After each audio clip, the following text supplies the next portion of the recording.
Here's why it's causing such a problem, including amongst many people who love Bongino and Patel.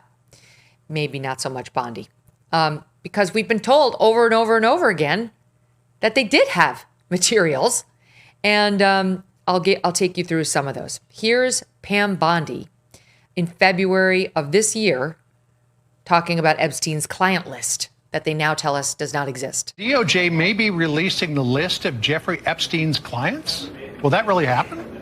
It's sitting on my desk right now to review.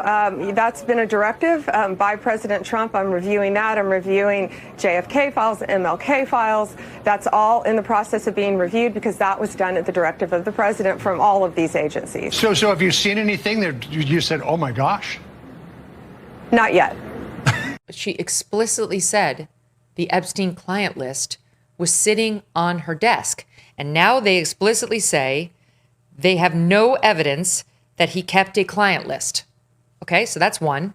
Then she brought a bunch of conservative influencers to the White House, and I'm told this was a Pam Bondi operation that didn't have like the blessing of the FBI or necessarily the White House staff either. She brought them to the White House, gave them binders that said it was like the Epstein files, and they all were embarrassed because it turned out that there was no more than, I think, 200 documents of materials that were already public, which in these influencers' defense, they did not know. They were trusting the Attorney General of the United States, who for some reason thought it would be a good idea to humiliate some of President Trump's most ardent supporters and people who helped get him elected, for which she hasn't been forgiven by a lot of these folks. I know many of them.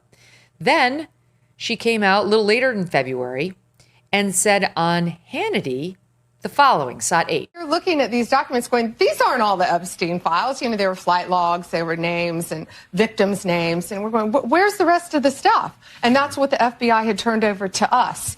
And so a source said, whoa, all this evidence is sitting in the Southern District of New York. Yeah. So based on that, I gave them the deadline, Friday at 8, a truckload of evidence arrived. It's now in the possession of the FBI.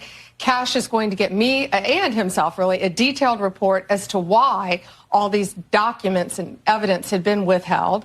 And, you know, we're going to go through it as fast as we can, but go through it very cautiously to protect all the victims of Epstein. So that's her blaming the FBI. There were additional files. I didn't mean to embarrass the influencers. It's the FBI's fault, but I'm going to get them.